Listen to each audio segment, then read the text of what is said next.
Have you ever imagined what it would be like to live alone at 55, working and managing everything on your own?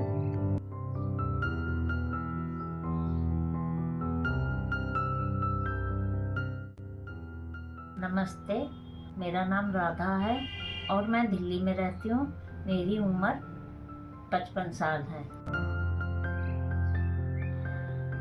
मेरा जन्म मुरादाबाद में हुआ था और मैं रात के 3 बजे सुबह मंगलवार को हुई थी। और मैं जैसे जैसे बड़ी हुई बहुत ही शरारती थी। मैं किसी के बाग में जाती थी, कहीं आम तोड़ के ईंटा मार के ले आती थी, कहीं किसी को मार के आती थी और बहुत खुशहाल रहती थी। बचपन में बहुत उधम मचाती थी। मम्मी मेरी कहती थी ससुराल में जाएगी जला के फूंक देंगे। हमने कहा हम उन्हें जला के फूंक देंगे।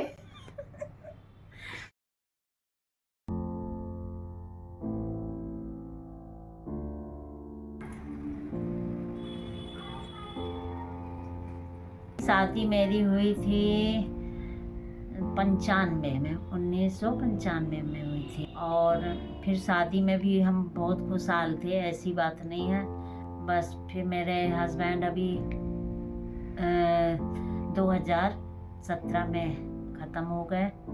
जब से मैं अकेले रह रही हूँ, जॉब कर रही हूँ। मेरा परिवार बहुत अच्छा है, ससुराल वाले, और सब तरीके का सहयोग देते हैं। उतार चढ़ाव मेरी ज़िंदगी में बहुत आए, फिर भी मैं बहुत खुश हूँ अपनी ज़िंदगी में। मगर केवल एक पति का बहुत दुख है और एक बच्चों का दुख है कि मेरे बच्चे नहीं हैं। मेरे माँ बाप जब ख़त्म हुए तब मेरा बड़ा मन दुखी हुआ था।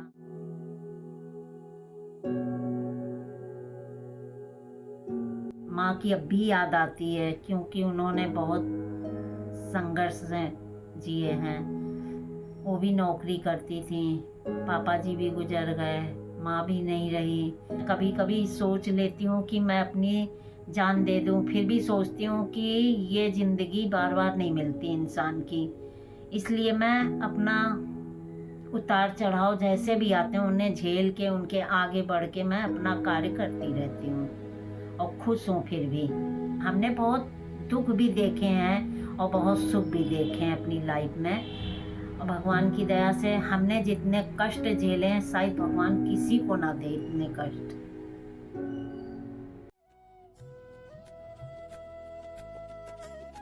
हमें पसंद तो सभी चीज़ें हैं भगवान की दया से, मगर सबसे ज़्यादा पसंद यही था कि मेरा मन बस यही था, भगवान में ज़्यादा लगता है और कोई चीज़ में नहीं लगता है। मेरा भगवान से ज़्यादा लगाव है। मेरे को अपने बाल गोपाल रखे हूँ, मैं बाल गोपाल की पूजा करती हूँ। नहलाना धुलाना, सुबह उठना, पूजा करना, पाठ करना, यही मेरा सबसे ज़्यादा प्रिय है कि हम अपने भगवान को ज़्यादा ही समय दूँ मैं शाम सुबह।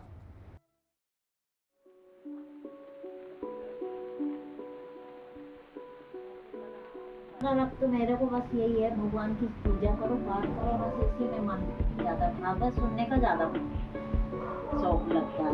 भागवत सवेरे खोल लेती हूँ टीवी और सुनती रहती हूँ।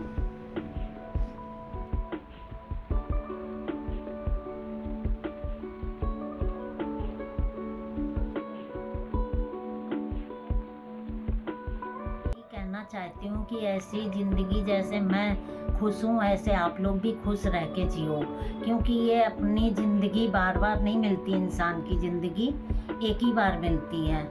हमें बहुत योनि के बाद इंसान की ज़िंदगी मिलती है और इस ज़िंदगी को हम कितना ही पूजा पाठ में मन लगा के कार्य करें। यही मैं सब बहनों भाइयों से यही कहना चाहती हूँ कि वो आगे बढ़ें और अपनी लाइफ में जो भी मुसीबत आए उन्हें पार करते जाएं।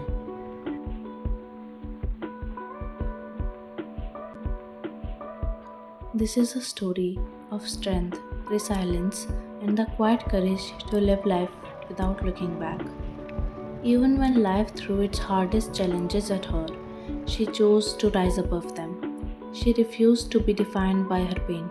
She chose resilience over despair and happiness over sorrow, forging a path forward even when the world seemed to push her back.